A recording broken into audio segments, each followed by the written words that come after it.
6 mois après le grave accident de voiture provoqué par Pierre Palmade sur une route départementale, Le Parisien a publié une enquête sur les minutes qui ont précédé et celles qui ont suivi le drame.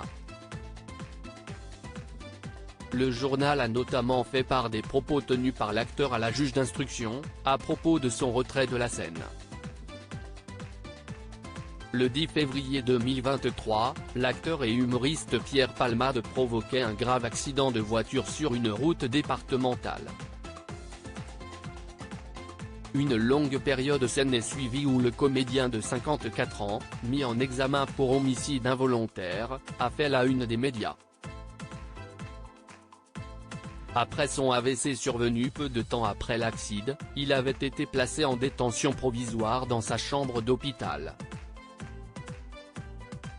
Il avait ensuite été placé sous contrôle judiciaire, son état ne lui permettant pas de séjourner en prison.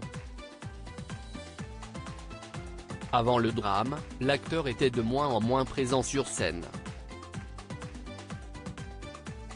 Dans une enquête publiée le dimanche 13 août 2023, Le Parisien a retranscrit les propos de Pierre Palmade qui explique ce retrait progressif. Pierre Palmade, même en faisant semblant, je ne peux plus le faire.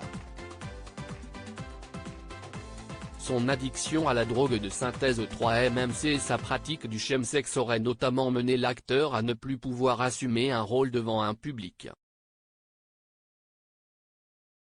Ça m'empêche de monter sur scène. Depuis le 3-MMC, même en faisant semblant, je ne peux plus le faire. Je le pouvais avec la cocaïne. La 3-MMC me rend complètement différent et le public m'a demandé d'arrêter, a-t-il ainsi raconté à la juge d'instruction. La consommation de drogue par l'acteur était extrêmement intense. Mohsin, passager de la voiture de Pierre Palmade lors de l'accident, a raconté qu'entre midi et 19h, heure de l'accident, il s'est piqué environ 8 fois. Une addiction qui date de très nombreuses années. En février 2021, l'acteur évoquait déjà ses problèmes d'addiction sur le plateau de Culture Média sur Europe 1. Invité pour la promotion de l'émission Grand Restaurant, réouverture après travaux, diffusée sur M6, il affirmait à Philippe Vandel qu'il se trouvait dans une phase de rétablissement solide, mais que cette maladie, l'addiction, NDRL, vous guette et elle adore que vous rechutiez. L'avantage si est que je ne peux pas faire mon métier autrement qu'informe. Donc comme il n'y a que mon métier qui compte dans ma vie, je suis obligé de faire très attention à moi, confiait-il alors également. 2 ans plus tôt, sur le plateau d'On n'est pas couché, il avait raconté comment la drogue empoisonnait sa vie. Je ne savais pas à 20 ans que c'était une maladie, je pensais que c'était un divertissement, avait-il déclaré.